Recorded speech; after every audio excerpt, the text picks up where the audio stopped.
ये तो कुछ भी नहीं, मेरी तो उंगलियों के भी डोले हैं।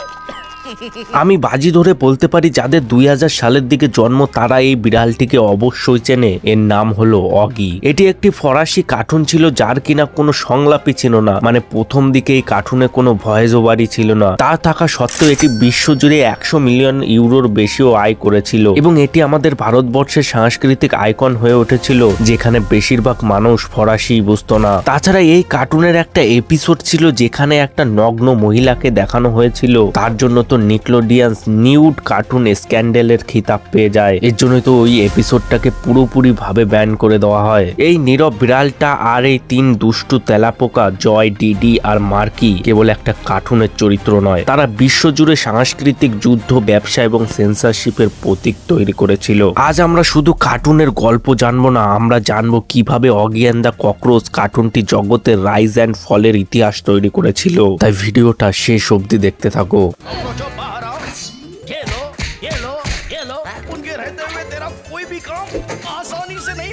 আমাদের যাত্রা শুরু করতে হবে ফ্রান্স থেকে, যেখান থেকে শুরু হয়েছিল এই অগি অ্যান্ড দ্য ককরোচের সাম্রাজ্য। 1998 সালে 90-এর দশকের শেষের দিকে কার্টুনের জগতে একটা শূন্যতা তৈরি হয়েছিল। আমেরিকান স্টুডিওগুলোর লেখকদের ধর্মঘট ও সৃজনশীলতার চাপে সাইলেন্ট স্পেলিস্টিক কমেডি বা মুখ অভিনয় নির্ভর কার্টুন ধারার প্রায় শেষই হয়ে গেছিল। ঠিক তখনই জিন ইভেস রেডবর্ড এবং পরে মার্ক দু প্রান্তভিস এর এক্সিলিয়াম অ্যানিমেশন এই শূন্যতা পূরণের সিদ্ধান্ত নেয়। তাদের উদ্দেশ্য ছিল 2002 সালের জন্য নতুন এক টম এন্ড জেরি তৈরি করা, আর সেখান থেকেই ধারণা আসে অগি অ্যান্ড দ্য ককরোচের। অগির ধারণাটা খুবই মৌলিক ছিল, বিড়াল আর তেলাপোকার চিরন্তন লড়াই, কিন্তু নির্মাতা অলিভিয়ার জ্যা ম্যারি এটিকে পুরোপুরি ভাবে উল্টে দেয়। বিড়াল আর তেলাপোকার লড়াই না, তেলাপোকার দল নিরাহ বিড়ালটিকে জ্বালিয়ে মারে, এই কনসেপ্টটাই রাখা হয়। এবং এই সিরিজের প্রধান চরিত্রগুলোর মধ্যে রয়েছে, প্রথমে রয়েছে অগি। এই অগি হলো সিরিজের আবেগিক কেন্দ্রবিন্দু। যদিও সে শান্ত, একাকী, ঘরকুনো এবং অলস, তবুও তার জীবন একটি নিরন্তর যুদ্ধক্ষেত্র। তার প্রধান আকাঙ্ক্ষা হলো খাবার এবং শান্তি, কিন্তু তেলাপোকারা যারা তার সাধারণ সুখের পথেও একমাত্র বাধা হয়ে দাঁড়ায়। তার নাম punk rock musician Iggy Pop এবং ডেভিড বিয়ারের album the rise and fall of Ziggy Stardust এর নাম থেকে নেওয়া হয়েছে। তারপর আসে 3টে তেলাপোকা। প্রথমে আসে জয়ী, যে সবচেয়ে ছোট তেলাপোকা, বেগুনি গোলাপি শরীর, ল্যাভেন্ডার মাথা, একটি গোলাপি এবং একটি হলুদ চোখ। হিংসা, চতুর এবং বুদ্ধিমান নেতা। সে সবসময় পরিকল্পনা আটে, যার পিছনে প্রায়শই টাকা রোজগারের লোভ থাকে। যদিও তার পরিকল্পনা প্রায়শই ব্যর্থ হয়, তার নামকরণ জয়ী রোম্যানের নামে হয়েছে। তারপর আসে মার্কি, যে সবচেয়ে লম্বা তেলাপোকা, রূপালী শরীর, সবুজ মাথা, গোলাপি চোখ। তুলনামূলকভাবে শান্ত সঙ্গী, প্রায়শই জয়ীর কর্তৃত্ব পরায়ণতা থেকে বাঁচতে ঢিয়ের সাথে হাত মেলায়। সে একজন অসাহত রোমান্টিক এবং প্রায়শই তার চোখে পড়ে যে কোনো মহিলা চরিত্রকে মুগ্ধ করার চেষ্টা করে। তার নামকরণ মার্কি রোমানের নাম থেকে হয়েছে। তারপর আসে ডিডি, যে গাঢ় স্থূলকায়, নীল শরীর, কমলা মাথা, সবুজ চোখ। এ পেটুক, বেপরোয়া, অপরিণত এবং সর্বদা ক্ষুধার্ত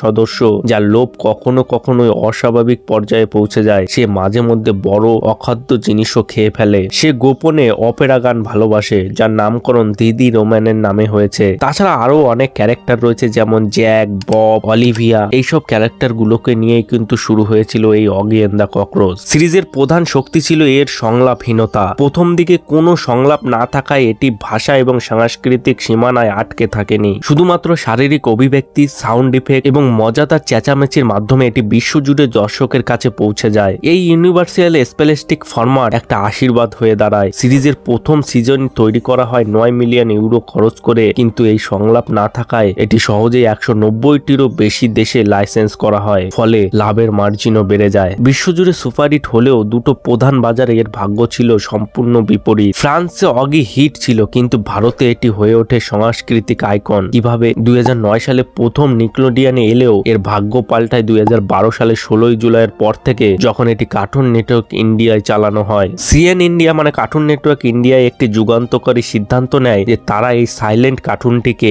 ডায়লগ এবং ভয়েস ওভার দেবে। এর জন্যই একটা ভয়েস ওভার শিল্পীকে আনা হয়, সঞ্জয় কেনি, যে সব চরিত্র জয়, ডিডি, মার্কিরকে आवाज दें। सुबह सुबह स्विमिंग करने का मजा ही कुछ और है। I just love swimming। ओए, तोड़ दूंगा, फोड़ दूंगा, मेरे भाई को छोड़ दे, वरना तुझे कहीं का नहीं छोड़ूंगा। मेरा नाम है बॉब, बलवान बॉब ऑगी के नींद से चुराता हूँ ख्वाब। टपोरी टपलू मेरा नाम, ऑगी को सताना मेरा काम। যা স্থানীয় দর্শকের কাছে খুবই পরিচিত বলিউডের অভিনেতা নানা পাটেকর এবং আরশাদ ওয়ারসির কণ্ঠস্বরের প্যারোডি ছিল। भाई लोग टेंशन लेने का नहीं, देने का।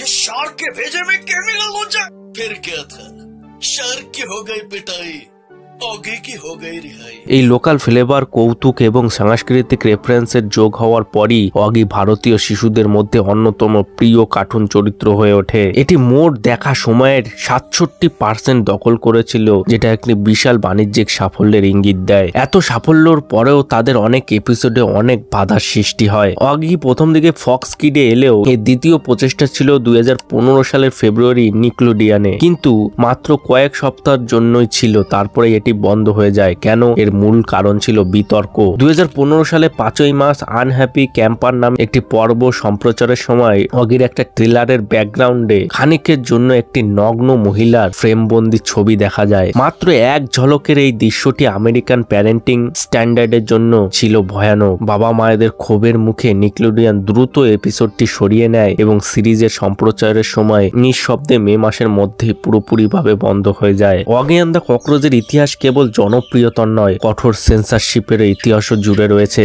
যার মধ্যে অনেক সেন্সর হয়েছে। যেমন ধরো দক্ষিণ পূর্ব এশিয়ার মধ্যে অনেক দৃশ্য বাদ হয়। টেক ওভার নামের একটি পর্বে তেলাপোকারা যখন চাবি গিলে ফেলে এবং হাতে গ্রেনেড ধরে, এই ধরনের দৃশ্য কেটে ফেলা হয় যেন শিশুরা এরকম বিপজ্জনক অনুকরণ না করে। তাছাড়া ক্যাসিনো নামক পর্বটি মধ্যপ্রাচ্যের মুসলিম দেশগুলোতে নিষিদ্ধ করা হয়। কেন? কারণ মুসলিমদের কাছে জুয়া হারাম। ভিয়েতনামে অ্যালকোহলের দৃশ্য থাকায় সিজন 5 এই পর্বটি পুরোপুরিভাবে বাদ দিয়ে দেওয়া হয়। দ্যাটস দ্য লাস্ট স্ট্র এবং সোলজার ফর দ্য ডে এইসব এপিসোডগুলো মধ্যপ্রাচ্যে সেন্সর করা হয়। মরক্কো এবং মধ্যপ্রাচ্যের হিপ হিপ হিপ হেপনোসিস পর্বের একটি দৃশ্য বাদ দেওয়া হয়, কারণ এতে থাকা হেপনোসিস বইয়ের কাভারে ওয়াল সিং আই এর মতো একটা প্রতীক রয়েছে, যেটা ইসলামী সংস্কৃতিতে অশুভ এবং ট্যাবু বলে বিবেচিত হয়। জাস্ট ম্যারিড পর্বে জ্যাকের আন্ডারওয়্যার ছিঁড়ে যাওয়ার দৃশ্য বা অ্যামন্ডেড ককরোচ পর্বে সমুদ্র সৈকতে তেলাপোকাদের একটি মহিলার পশ্চাৎ দেশে দেখার দৃশ্যটাও কেটে ফেলা হয়। এইসব সেন্সরশিপের হাত থেকে বাঁচার জন্য তারা ৩ ধরনের অগি অ্যান্ড দ্য ককরোচ তৈরি করে, যার মধ্যে আছে অরিজিনাল ক্লাসিক সিরিজ, যেটা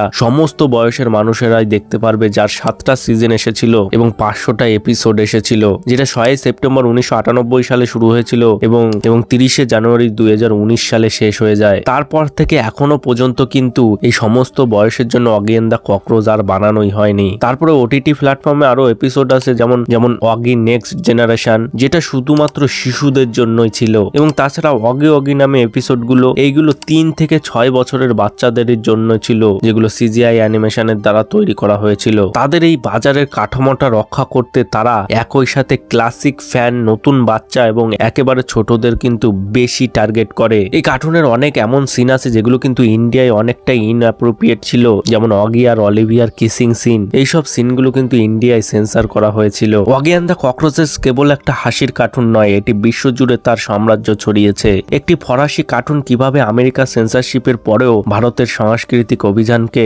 কাজে লাগিয়ে অ্যানিমেশন জগতে কোটি কোটি টাকার সাম্রাজ্য তৈরি করে, তার একটা জ্বলজ্যান্ত উদাহরণ। তোমরা অনেকেই আমাকে কমেন্ট বক্সে জিজ্ঞাসা করো যে তুমি এই ভিডিওটা শুট করার জন্য কোন মাইক ইউজ করো, কোন লাইট ইউজ করো, কোন ট্রাইপড ইউজ করো। মানে আমার একটা শর্ট চ্যানেল আছে যেখানে আমি ফেস ক্যাম ভিডিও আপলোড করি, এবং সেগুলোর জন্য তুমি কি কি জিনিসপত্র ইউজ করো। প্রথমত আমি অডিওর জন্য ইউজ করি বোয়া M1 মাইক, এই যে দেখছো এই মাইকটাই আমি ইউজ করি, এবং লাইট এবং ট্রাইপডের জন্য ইউজ করি এই দুটো জিনিস। এই ভিডিওগুলো করার জন্য আমি কি কি জিনিস ইউজ করি সমস্ত কিছুই আমার ডিসক্রিপশন বক্সে লিংক দিয়ে দেবো, তোমরা গিয়ে কিন্তু বাই করতে পারো। তো ব্যাস বন্ধুরা, আজকে এই পর্যন্ত। এই অগি অ্যান্ড দ্য ককরোচের নস্টালজিয়া নিয়ে তোমাদের কি মতামত রয়েছে কমেন্ট বক্সে অবশ্যই জানাও। ভিডিওটা ভালো লেগে থাকলে একটা লাইক করে দিও, চ্যানেলে নতুন হলে সাবস্ক্রাইব করে নোটিফিকেশন অল করে দিও, যাতে ভিডিও আপলোড করলে সবার আগে পৌঁছে যায় তোমাদের কাছে। দেখা হচ্ছে পরের এক নতুন ভিডিওতে। বাই।